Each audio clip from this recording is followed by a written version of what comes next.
내가 여러분 모두에게 넘치기를 축복합니다. 오늘은 나의 택한 야고바라는 제목으로 말씀 은혜를 나누겠습니다. 따라합시다. 나의 택한 야고바. 10월 마지막 주에 종교개혁 기념주의를 지켰습니다. 종교개혁자 마틴 루터에 관한 얘기를 먼저 잠깐 하겠습니다. 루터가 이 종교개혁을 시작하게 될 때 그 홀로 시작하지 않았습니까? 그럴 때 교황청에서 출두 명령이 왔습니다. 이 교황청에 끌려가면 모진 고문을 당하고 죽어야 되는 것이 당시 상황이에요. 그래서 그 교황청에서 출두 명령을 받고 매우 의기소침해서 이제 어찌할 바를 모르고 있는 그때였습니다. 해가 질 무렵에 참새 한 마리가 나뭇가지에 앉아가지고는 그 노래를 부르는 겁니다. 한참 그 지지배배 했었더니 머리를 날개 밑에 넣고 잠을 청하는 모습을 보았습니다. 새들을 보니까 잠을 잘 때는 머리를 이 날개 사이에 넣더라고요.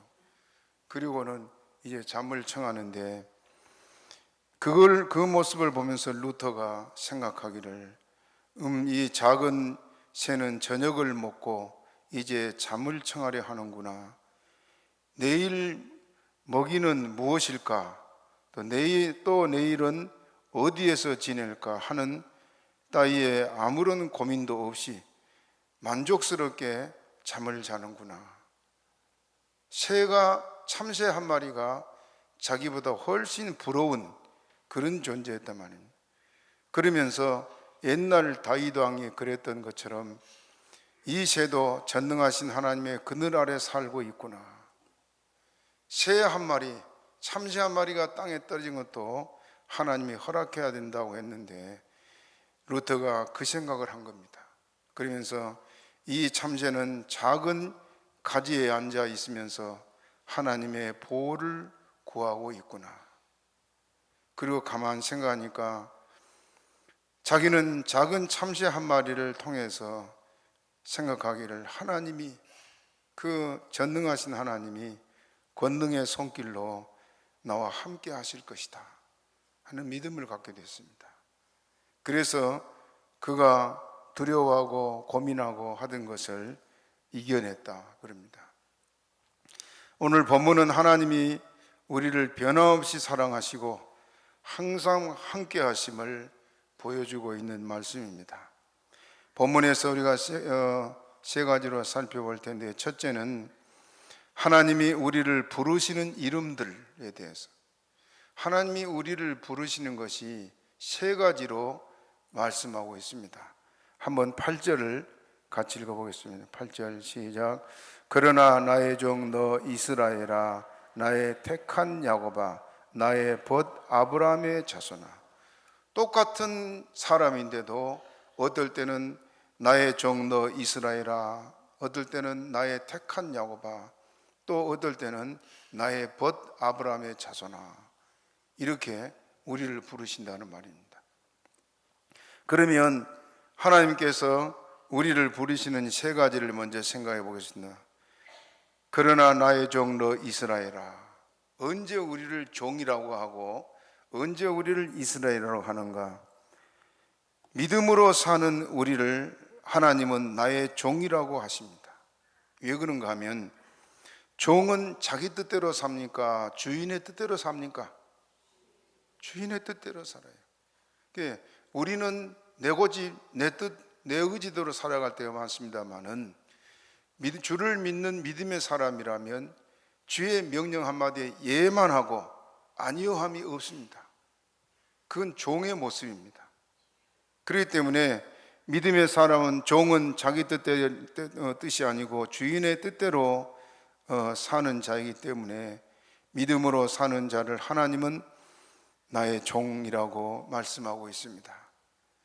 우리가 주님의 뜻대로 사는 것이 얼마나 복된지 모릅니다. 제가 요즘 와서 기도하면서 여러 가지를 생각하게 되는데, 처음에 이 베사르교에 와서 기도하면서 적은 것 하나도 하나님 앞에 간절히 기도하고 또 하고 어떤 것은 1년이 가도록 응답이 올 때까지 그렇게 결정하고 했던 것은 실패가 없었고 문제가 없었는데, 그러지 않고 내 생각대로 이 일을 해야겠다, 직분자를 세워야겠다, 그래서 했던 것들이 큰 고통으로 다가오는 것을 깨달았습니다. 그래서 후회가 됩니다.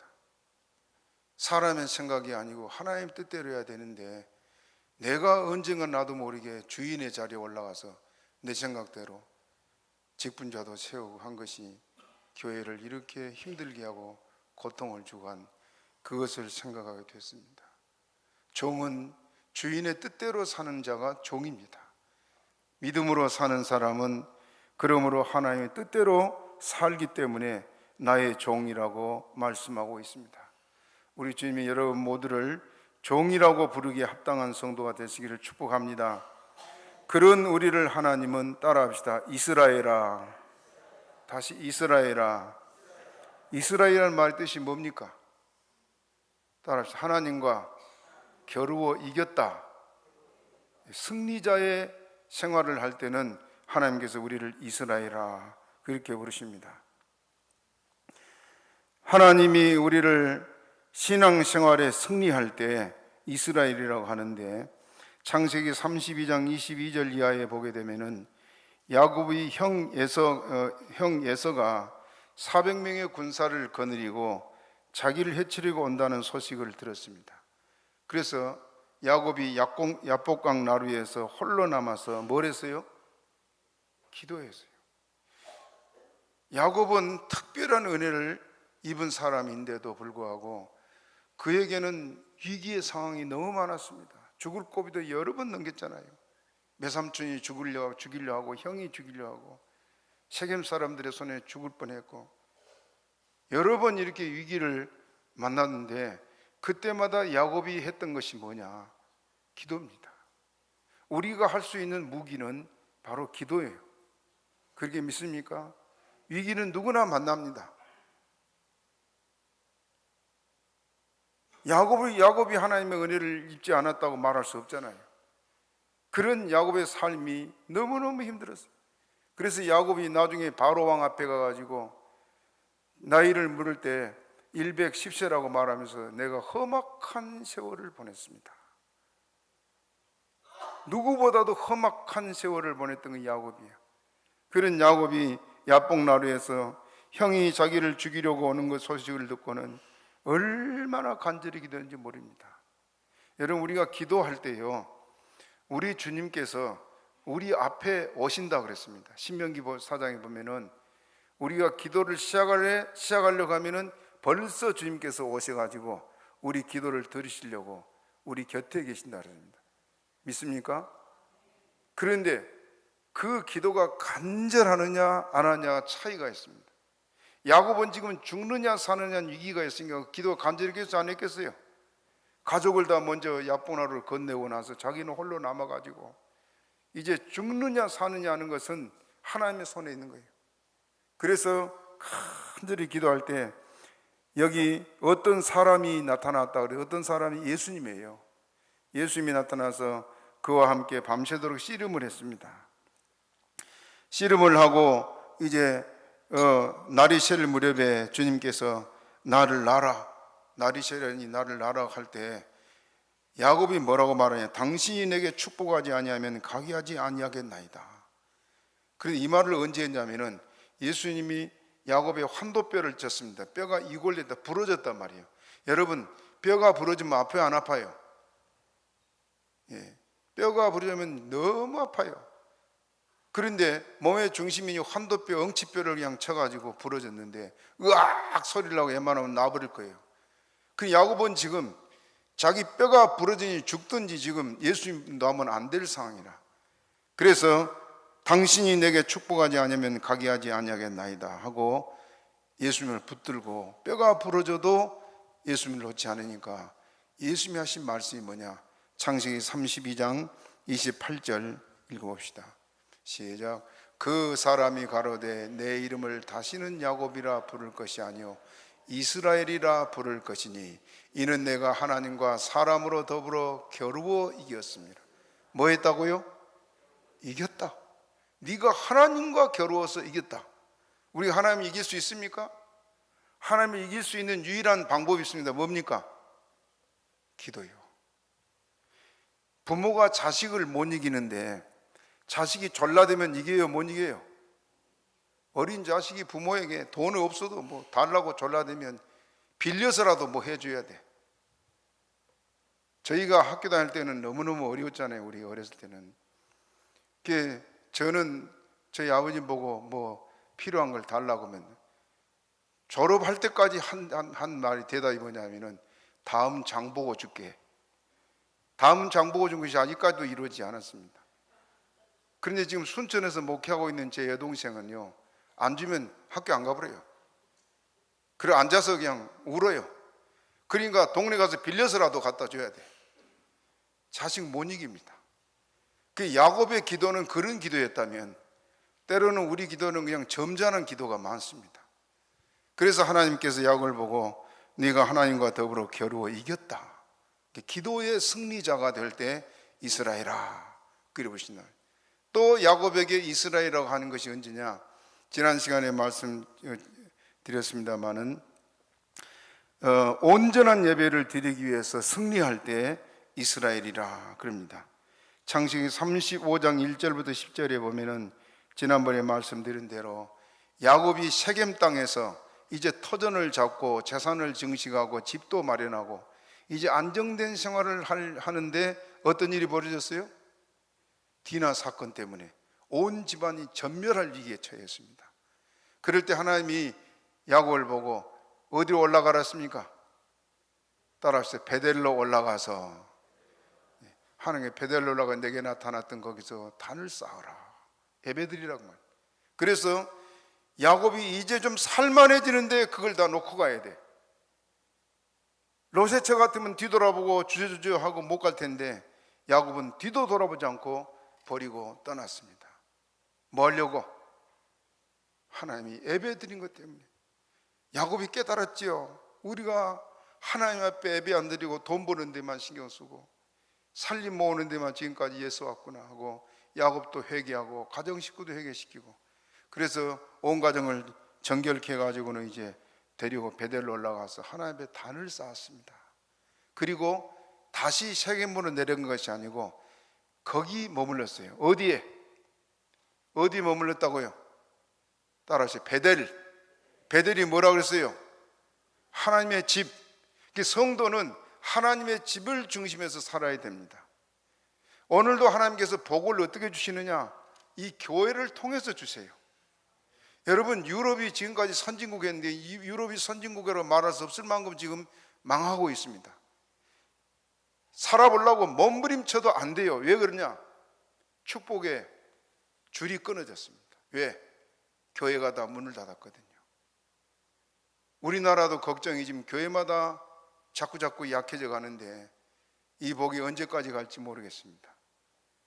아무튼 하나님께서 예배를 통해서 우리에게 모든 은혜를 주시는데 야곱은 세겜의 터전, 잡아놓은 터전 다 내버려두고 뒤도 안 돌아보고 베델에 거기 거하면서 하나님을 예배하는 것이 삶의 중심이 됐습니다. 그럴 때 하나님께 나타나서 뭐라 하냐? 창세기 35장 10절 읽어봅니다. 시작.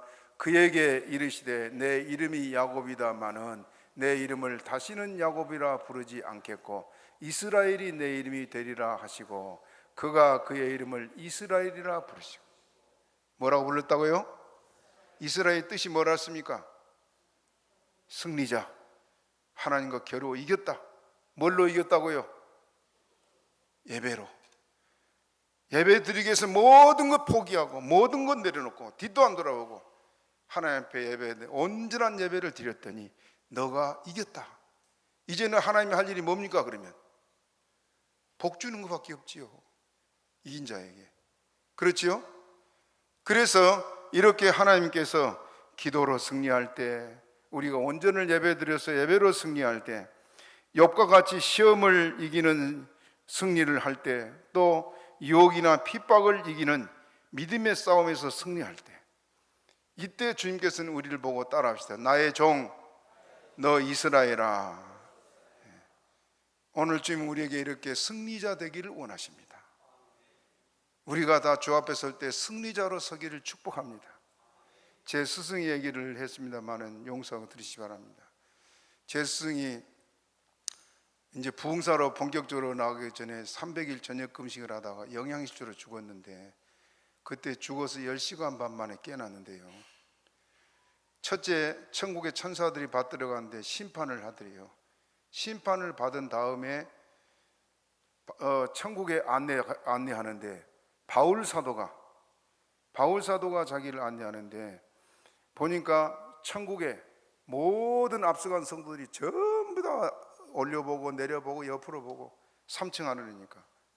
그래서 바울 사도가 큰 길을 하나 들고 승리자의 길을 들고 승리자로 다 하면 그 모든 성도들이 다 같이 승리자로다 하고, 또 반대로 승리자로다 하면 다 같이 승리자로, 온 천국에서 그렇게 환영을 하더라고요. 그냥 죽었더라면 그랬을까? 금식 기도하다가 영양실조로 죽어서 하나님께서 승리자라고 이렇게 환영한 말을 듣고 너무너무 고맙기도 하고 부럽기도 하고 그랬습니다.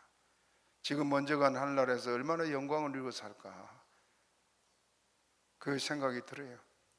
여러분, 우리가 이렇게 신앙생활을 할 때는 주님께서 우리를 보고 승리자라고 너 이스라엘아 하고 부르신 줄로 믿으시기를 바랍니다. 우리 주님이 저나 여러분을 보고 나의 종 너 이스라엘아 하고 부르기에 합당한 삶을 살기를 축복합니다. 두 번째 우리를 부르신 일이 뭐냐면은, 따라합시다. 나의 택한 야곱아. 다시 나의 택한 야곱아. 왜 나의 택한 야곱이라고 하시느냐? 야곱은 야곱인데 왜 앞에 택함을 넣느냐? 굉장히 중요합니다. 야곱이란 말의 이름의 뜻은 발 뒤꿈치를 잡은 자, 또 속여 취한 자, 그런 뜻이에요. 야곱이 여러분 에서 형과 둘이 쌍둥이로 나왔죠. 쌍둥이로 태어날 때, 야곱이 태어날 때 뭘 잡고 나왔다 그랬어요? 형 에서의 발 뒤꿈치를 잡고 나왔습니다. 얘가 그럴 수 있지요. 그런데 하나님께서 그렇게 하신 이유가 있습니다. 그렇게 태어났다고 이름을 야곱이라 해서 발 뒤꿈치를 잡은 자 하고 이름을 야곱이 이름의 뜻이 그것이에요. 그 발 뒤꿈치를 잡은 것이 무슨 뜻이냐면, 우리 삶에서 봅시다. 내가 잘 되고 올라가려면 위에 있는 사람이 내려와야 돼. 그렇죠?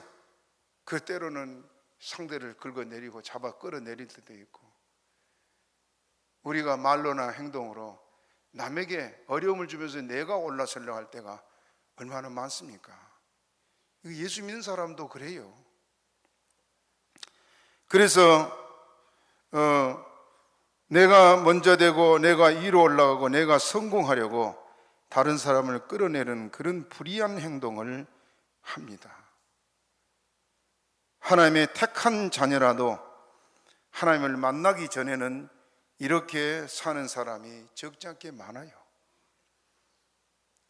하나님은 그렇게 죄 많은 우리를 그래도 창세 전부터 하나님의 자녀로 택하셨다. 너는 내 아들, 너는 내 딸하고 창세 전에 정하셨다. 그 사랑이 변하지 않는 것이 하나님의 사랑이란 말입니다. 믿습니까? 하나님은 창세 전에 우리가 태어나서 어떤 죄를 지을 것을 다 아시고도 하나님의 자녀로 택했습니다. 우리가 살아가면서 의롭게 사니까 자녀가 된 것이 아니고, 못된 짓을 하고 어떤 죄를 지을 걸 하나님이 알면서도 언제 택했다고요? 창세 전에, 천지를 창조하기 전에 1900년도에 2000년도에 아무개가 태어나서 이런 일을 할 것이라는 걸 하나님 알아요? 몰라요? 다 알아요. 왜? 전지하신 하나님이시니까. 그러면서도 너는 내 아들, 너는 내 딸하고 택하셨다. 그래서 죄 많은 우리를 위해서 예수님을 보내서 죄짐을 담당하도록 하지 않았습니까? 시편 139편 16절 읽어봅니다. 시작. 내 형질이 이루기 전에 주의 눈이 보셨으며 나를 위하여 정한 날이 하나도 되기 전에 주의 책에 다 기록이 되었나이다. 형질이 이루기 전에, 어머니 뱃속에 생기기 전에, 나를 위하여 정한 날이 하나도 되기 전에, 언제요? 창세 전에 내 일이 이미 생명책에 어떻게 했다고요? 다 기록되어 있습니다. 그래서 예수님께서 2000년 전에 우리를 위해 십자가 죽었잖아요. 무슨 죄를 질 거라고 죽었습니까? 이미 하나님이 알고 있고 하나님의 생명책에 기록되어 있으니까 그 죄짐 지고 죽으신 겁니다. 믿습니까? 만약에 그렇지 않다면 예수님이 2000년 전에 죽었으면 그 앞에 사람들 죄만 지고 죽어야지요. 오늘 우리의 죄까지 짊어진 것은 우리가 어떤 죄를 질 걸 알고 이미 생명책에 기록해 놨으니까 십자가에 죽으신 거예요. 믿으면 아멘 하시기 바랍니다. 그래서 그런 우리를 주님께서 부르시고, 허물이 많고 죄가 많아도 주님께서는 우리를 나의 택한 야고바 하고 주님께서 부르신 줄 믿으시기를 바랍니다. 우리는 이렇게 하나님의 자녀가 돼서 하나님께서 우리를 향한 사랑이 변치 않은 줄로 믿으시기 바랍니다. 세 번째는 나의 벗 아브라함의 자손아. 따라합시다. 나의 벗 아브라함의 자손아. 아브라함을 보고 성경은 나의 벗이라 그랬어요. 야고보서 2장 23절 읽어봅시다. 시작. 이에 경에 이른 바 아브라함이 하나님을 믿으니 이것을 의로 여기셨다는 말씀이 응하였고 그는 하나님의 벗이라 칭함을 받은. 하나님 뭐라고요? 벗은 친구지요. 주님께서 우리를 보고 친구라고도 말씀했습니다마는 벗, 그 친구 사이는 항상 함께 있고 좋은 일이나 힘들고 어렵고 슬픈 일이 있을 때도 함께 할 수 있는 사람이 진짜 친구입니다. 좋을 때는 누구나 가까이 할 수 있지만은 정말 어려울 때 함께 할 수 있는 사람, 그 사람이 진짜지요. 그 사람은 친구입니다. 여러분도 친구들이 있을 겁니다만은 잘 될 때는 누구나 가까이 합니다. 그러나 망하고 실패하고 어려움 처해 봐요. 다 외면합니다. 그런데도 그 짐을 함께 져줄 수 있는 사람이 있다면 그야말로 그는 진짜 친구예요. 주님은 오늘 우리를 보고 나의 벗이라고 말하고 있습니다. 그러므로 주님께서는 우리를 이렇게 어떤 어려운 상황에서도 변치 않고 늘 곁에 계신 이가 주님이십니다. 믿습니까? 저는 여러분에게 자주 얘기했지만 제가 어려서부터 지금까지 주님이 이렇게 저와 함께한 걸 저는 늘 느낍니다. 어려서부터 자라오면서 늘 아버지를 돕느라고 친구들하고 어울릴 사이도 없고 그저 홀로 살아. 홀로. 잠깐 친구들하고 놀고 싶어도 뭐 아버지가 금방 불러오니까. 그런데 감사한 것은요, 친구들하고 어울릴 사이는 없지만 늘 주님이 내 곁에서 동행하시고 말씀하시고 보호하시고. 그래서 저는 예수님 생각하면 눈물 나요. 너무너무 감사해서. 우리 주님께서 우리에게 이렇게 나의 벗이라고 말씀하고 있는데, 아브라함이 벗이란 말을 듣도록 그가 살았는데 아브라함은 하나님과 항상 동행했습니다. 잠시도 하나님을 잊어버리지 못했고 하나님 없이 살 수 없는 것이 아브라함의 삶이었습니다. 창세기 12장 1절 우리가 한번 읽어봅니다. 12장 1절 제가 읽겠습니다. 너는 너의 본토 친척 아비 집을 떠나 내가 내게 지시할 땅으로 가라. 본토 친척 아비 집을 떠나서 지시할 땅으로 가라고 할 때 아브라함은 그 명령에 두말 않고 따랐습니다. 자, 여러분, 지금 우리는 치안이 유지되니까 어디를 가도 이렇게 보호를 받고 사는데 옛날에는 그러지 않았어요.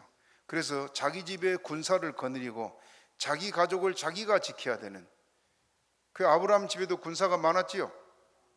그런데 그들이 지금 낯선 곳으로 가다 보면은 산적도 있고 악한 자들이 있어가지고 재산 뺏고 여자들 뺏고 그러지 않습니까? 그러니까 어떤 일을 당할지 몰라요. 그런데도 하나님 명령 한마디에 본토 친척 아비 집을 떠나갔다, 이렇게 말하고 있습니다. 그리에 떠나서 혈혈단신이 되어서 하나님 한 분만 자기 곁에 있으면 만족한 그것을 생각하고 아브라함이 이렇게 떠나갔다 그랬습니다. 하나님의 말씀 한마디에 갈 바를 알지 못하면서도 고향을 떠난 아브라함은 항상 하나님을 마음에 모시고 하나님만 생각하고 하나님만 기쁘게 해드린 그를 하나님께서 나의 벗이라고 말하고 있습니다. 우리에게는 예수님 한 분이면 족합니다. 그렇게 믿습니까? 그 주님만 생각하고 그 주님과 동행하는 삶이 되시기를 바랍니다. 그것이 하나님 제일주의의 삶이에요. 우리가 이런 마음으로만 산다면 우리에게 하나님께서 복 주시는 것은 당연한 일입니다. 그렇게 믿습니까? 우리가 하나님의 말씀에 순종하고 하나님을 가까이하고 친근히 할 때 하나님은 우리를 나의 벗이라고 말씀하시는데, 친구는 변하지 않은 것이 친구요 가장 가깝고 친밀한 사이가 친구입니다. 그래서 예수님의 요한복음 15장 13절 14절 이렇게 말씀하시는데, 같이 읽으면 시작. 사람이 친구를 위하여 자기 목숨을 버리면 이에서 더 큰 사랑이 없나니 너희가 나의 명하는 대로 행하면 곧 나의 친구라. 누굴 보고 친구라고요? 따라합시다. 나의 명하는 대로 행하면, 말씀대로 살면 뭐라고요? 친구라. 그 예수님의 친구 되는 길은 한 가지요. 그죠? 말씀대로 가라면 가고 서라면 서고. 오늘도 여러분 말씀에 순종했으니까 여기 나온 거 아닙니까? 그렇죠? 우리 주님께서 저나 여러분에게 친구라고 말씀하기에 합당한 교회가 되시길 바랍니다. 이렇게 하나님께서 우리가 형편에 따라서 우리 이름을 부르잖아요. 나의 종 너 이스라엘아. 잘못하고 곁길 가고 실패하고 범죄하고 할 때는 나의 택한 야곱아, 그래서 내가 너를 택하지 않았느냐. 세 번째로는 우리가 주님을 기쁘게 들고 살 때는 나의 벗이라고 주님 말씀하고 있습니다. 두 번째로는 하나님이 우리를 불러내신 곳을 말씀하고 있어요. 그 많고 많은 사람 중에 우리를 불러내셨는데 어디서 불러내느냐? 자, 9절 같이 읽어봅니다. 9절 시작.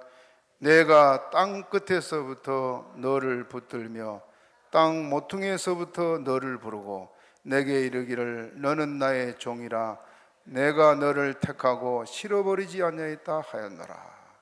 여기 네 가지를 말씀하고 있는데, 첫째는 따라합시다. 내가 땅 끝에서부터 너를 붙들며. 어디서 붙들었다고요? 땅 끝이요. 땅 끝. 땅 끝은 뭘 말합니까? 더 이상 나갈 수 없는 곳, 낭떠러지요. 자, 여러분 맹수가 뒤에서 쫓아오는데 쫓기다가 지금 낭떠러지에 아주 높은 낭떠러지에 섰어요. 자, 그러면은 그 떨어져도 죽고 살아 있어도 그 맹수한테 잡혀 죽지요. 이래도 죽고 저래도 죽을 그런 상황이에요.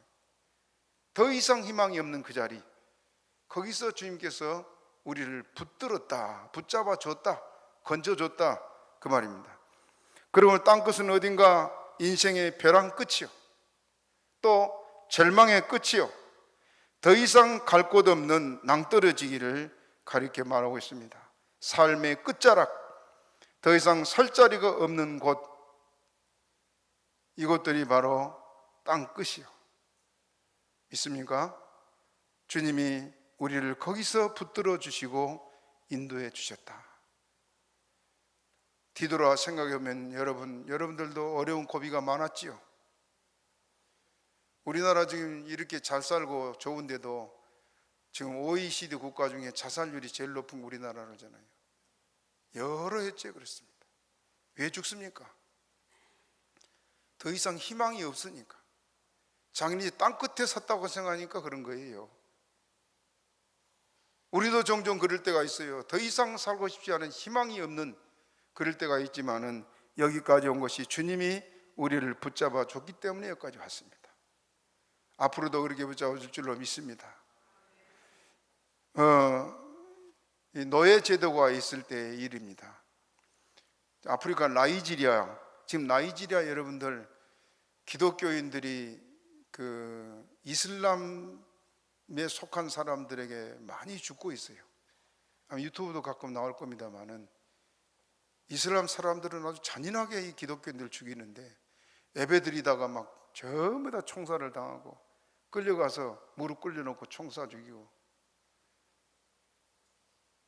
그래 나이지리아가 복음화 돼가지고 예수 믿는 사람이 많고 성령의 역사가 뜨겁습니다. 그런데 이 나이지리아의 한 노예 시장에서 백인들에게 잡혀온 흑인들이 경매에 붙여졌습니다. 그런데 그 중에 키가 작고 아주 메마르고 그리고 볼품없는 그런 한 소년이 경매에 붙여졌는데, 그 소년은 매우 형편없는 또 나약한 몰골을 하고 있었기 때문에 노예상들은 이 소년을 볼 때 서로 픽픽 비웃으면서 그 노예를 누가 쓰겠나 하고 조롱했습니다. 결국 이 소년은 팔려가는데, 다른 사람들은 돈을 받고 팔려가는데 이 소년이 값이 얼마였냐? 입담배, 담배 한 단에 담배. 여러분 그 담배, 그 잎담배 아시죠? 담배를 심어 놓으면 잎이 이렇게 나오면 전에 여기도 심던데 그 잎을 따서 말려가지고 이제 담배 재료를 쓰는데 그 잎담배요, 말려놓은 잎담배, 그걸 한 단에 팔렸다 그래요. 그만큼 볼품없는 그런 소년이었습니다. 그래서 이제 미국으로 실어가게 됐는데, 미국으로 실어가기 위해서 대기하고 있는 배에 이제 들어가서 창고에 갇혀 있었습니다. 도망갈까 봐서. 항구를 떠난 배가 항해를 하는 도중에 영국에, 미국으로 가는 배인데 상인들이 영국의 배가 쫓아와서는 그 노예들을 실은 배를 납포했습니다. 그 영국으로 끌고 갔어요. 끌고 가서는 영국에서 이 노예로 잡혀있는 이 사람들을 자유도시로 이렇게 풀어줬습니다. 자유롭게 살도록 풀어줬는데, 다 이제 뭐 건강하고 씩씩하고 하니까 가는데 이 소년은 갈 데가 없는 거예요. 그리고 어쩔 줄 모르고 눈을 부릅뜨고 걱정을 하고 막 그러고 있는데, 사람들이 불쌍해서 선교사에게 맡겼습니다. 선교사에게. 그리고 영국의 선교사들에게 맡겼는데 선교사들에게서 말씀을 배우고 공부도 하고 그렇게 자랐습니다. 그렇게 자라서 이제 이 영국 런던의 세인트 폴 교회에서 고위 성직자들 또 관료들 귀족들이 함께 한 자리에서 나이지리아 선교사로 한 사람을 파송하는데, 그 선교사를 파송한 사람이 바로 그 소년이에요. 그의 이름을 선교사들이 뭐라고 지었냐면은 사무엘 크로우더. 그를 나이지리아의 선교사로 보냈습니다. 입담배 한 단에 팔려왔던 이 사람이 선교사가 돼서 나이지리아에 돌아갔는데 얼마나 열심히 복음을 전하였는지 놀라운 업적을 이루었습니다. 그래서 나이지리아에서는 지금도 예수 그리스도의 진정한 종으로 그 이름이 기억되고 있다 그래요. 입담배 한 단에 팔려간 이 사람, 인생의 끝자락에 서 있는 이 사람, 하나님이 그를 붙잡아서 선교사로 나이지리아를 복음화시키는데 기둥처럼 서요. 하나님이십니다. 우리를 땅끝에서 주님께서 이렇게 붙잡아 주신다. 믿습니까? 두 번째로는 땅 모퉁이에서부터 너를 부르고. 모퉁이는 어디예요? 여러분 한번 생각해. 모퉁이 길이 이렇게 기역자로 꺾이면은 차들이 쉥하고 둥그렇게 돌아가지요. 그 뭐 코너에, 지금은 여러분 우리나라가 이렇게 청소를 잘하는데 과거에는 얼마나 청소를 안 하고 살았어요. 그러면 보세요, 이 코너에는 차들이 바퀴가 안다고 하니까 거기는 뭐가 쌓입니까? 먼지가 쌓이고 풀도 나고 또 쓰레기도 던지고 사람들이 지나가 침도 뱉고. 그 모퉁이요. 그게 무슨 말이냐면 땅 모퉁이에서부터 너를 부르고.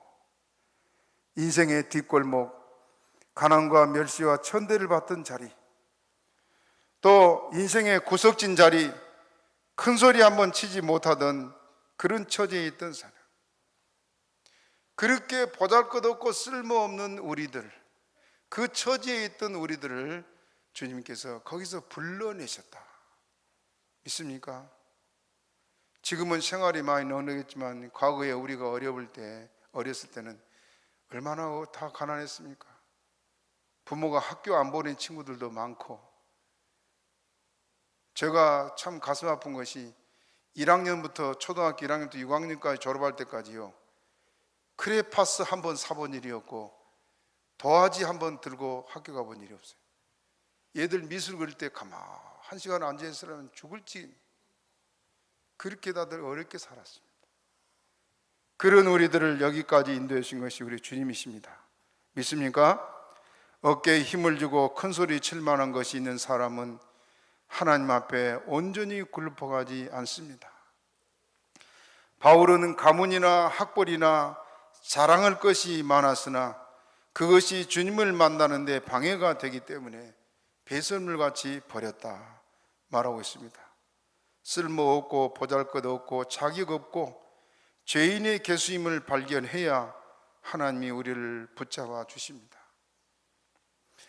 예수님은 바리새인, 지성인, 좋은 가문의 사람들을 한 사람도 제자로 부르지 않았습니다. 배움이 없고 가난하고 천한 사람들을 제자로 삼았습니다. 다시 말하면 땅 모퉁이에서부터 부름받은 제자들이에요. 오늘 우리도 마찬가지입니다. 여러분, 밖에 나가 큰 소리 칠 만한 사람 있습니까? 다 우리는 보잘것없고 자격 없고, 그런 우리 땅 모퉁이에 서 있는 우리를 불러서 이렇게 예수 믿어 구원받게 해준 것을 여러분 감사하시기를 바랍니다. 아직도 자랑할 것이 있으면 내려놓기를 바랍니다. 그래도 나는 누구보다 낫다고 생각한 것이 있다면 그것도 내려놓읍시다. 더 낮아지고 또 낮아질 때 하나님 우리를 높이시는데, 신명기 8장 2절을 한번 읽어봅니다. 시작. 내 하나님 여호와께서 이 40년 동안에 너로 광야의 길을 걷게 하신 것을 기억하라. 이는 너를 낮추시며 너를 시험하사 내 마음이 어떠한지 그 명령을 지키는지 아니 지키는지 알지. 40년 동안 어디를 걷게 했다고요? 광야, 힘든 광야를 걷게 하신 것은 우리를 낮추어서 하나님의 명령을 순종하는지 보려고. 순종한 다음에 어떤 일이 일어나느냐? 신명기 8장 16절 읽어봅니다. 시작. 내 열조도 알지 못하던 만나를 광야에서 내게 먹이셨나니 이는 다 너를 낮추시며 너를 시험하사 마침내 내게 복을 주려 하십니다. 마침내 뭘 주려고요? 복을 주려고. 복 주시려고 우리를 낮추셨다. 그러므로 하나님께서 우리를 인생의 끝, 절망의 끝까지 낮추셨던 것은 우리로 온전히 주만 바라보게 하고 주만 의지한 우리에게 복 주고 싶은 것이 하나님이십니다. 믿습니까? 내가 지금 모퉁이에 서 있어도 괜찮습니다. 하나님 우리를 붙잡아서 우리를 높일 줄로 믿습니다. 세 번째는 내게 이르기를 너는 나의 종이라. 따라합시다. 너는 나의 종이라. 예수를 믿는 우리는 다 하나님의 자녀이면서도 또 하나님의 종이라 그랬습니다. 포도내 품꾼들 같이 하나님은 우리를 종으로 부르셔서 각각 그 재능대로 일을 맡겼다. 그래서 저도 여러분도 주님 앞에서 주의 일을 맡은 일꾼들인 줄 믿고 충성하시길 바랍니다. 263장 찬송 1절 한번 불러봅니다. 시작. 예수 말씀하시기를 누가 오늘 일할까? 곡식 익어 거둘 때니 누가 추수하리요? 후한 상을 주시려고 일할 사람 부르니 주의 직분 맡으려고 대답하리 누구냐? 후한 상을 주시려고 일할 사람 부르신다. 우리를 종이라고 한 것은 이렇게 주님 앞에 일꾼 되게 하기 위해서 부르셨다. 믿습니까? 그래서 구석진 자리 여기서 주님께서 우리를 불러내셨습니다. 루터 얘기를 아까 처음 했습니다마는 루터가 종교 개혁을 시작할 무렵에 그때 상황이 너무 살벌하기 때문에 이제 그의 앞에는 죽음밖에 없단 말입니다. 그런데 그의 친구가 있었는데, 친구 미코니우스라는 친구가 있습니다. 같이 휩쓸렸다면 자기도 죽잖아요. 그래서 루터에게 루터를 동정하면서 자네를 위해 기도하겠네. 그리고 전면에 나서지보다 뒤에서 루터를 위해 계속 기도했대요. 기도하다가 어느 날 기도하다가 잠이 들었어요. 그 꿈을 꾸었는데 예수님이 그 손과 발에 못 박힌 손발을 이 사람에게 나타나서 보여주면서 넓은 그 높은 산으로 데리고 가더랍니다. 꿈속에서. 그 높은 산에서 내려다 보니까 넓은 들에 그 수천 마리의 양떼들이 있는데, 그 양떼들을 목자 혼자서 그 양떼들을 막 인도하고 하는데, 보니까 그 혼자 그 목자가 누구냐? 루터였어요. 그리고 또 예수님이 서쪽을 보라. 그 서쪽을 돌아보니까 넓은 들판에 다 누렇게 익은 곡식들이 쫙 있는데, 농부 혼자서 정신없이 막 그 곡식을 베드래요. 보니까 자기 친구는 루터예요. 그래서 이 사람이 그 꿈을 꾸고 일어나서 한밤중에 회개하고 루터와 함께 종교개혁을 하는데 큰 역할을 담당했습니다. 그 사람 이름이 미코니우스. 오늘 이렇게 일꾼이 필요한 것이 오늘 교회예요. 주님은 이런 사람에게 상 주시려고 우리를 찾고 있습니다. 믿습니까? 마지막으로 따라합시다. 내가 너를 택하고 싫어버리지 아니하였다. 우리를 택하고 한 번도 너 싫다 하지 않았다. 내가 아무리 부족해도, 내가 아무리 잘못했어도, 내가 아무리 쓸모없어도 주님께서는 우리를 택하고 싫다 하지 않는다. 히브리서 13장 8절 읽어봅니다. 시작. 예수 그리스도는 어제나 오늘이나 영원토록 동일하시니. 뭐라고요? 영원토록 동일. 내가 잘할 때도 사랑했지만은 내가 못할 때도 사랑한 것이 예수님이에요. 믿습니까? 여러분 생각할 때 어떨 때는 내가 참 충성하고 잘할 때는 오늘 죽으면 천국 갈 것 같은데, 어떨 때는 이러다가 지옥 가겠다 그런 생각 들 때 있지요. 그러나 주님은 안 변했습니다. 믿으면 아멘 하시 바랍니다.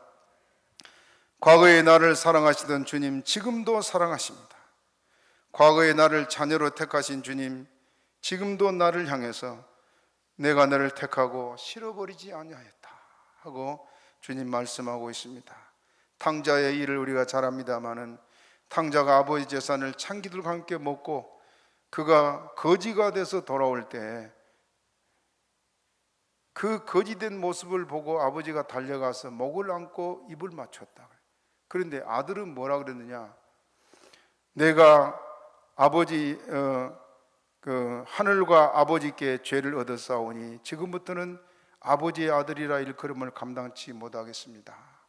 나를 종 중에 하나 써주세요. 굶어 죽기 싫어서 종으로 하나 써달라고 할 때 아버지는 어떻게 했는지 우리가 잘 압니다만은 23절 누가복음 15장 22절부터 24절까지 한번 읽어봅니다. 시작.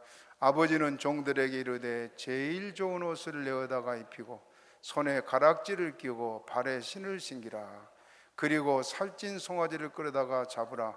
우리가 먹고 즐기자.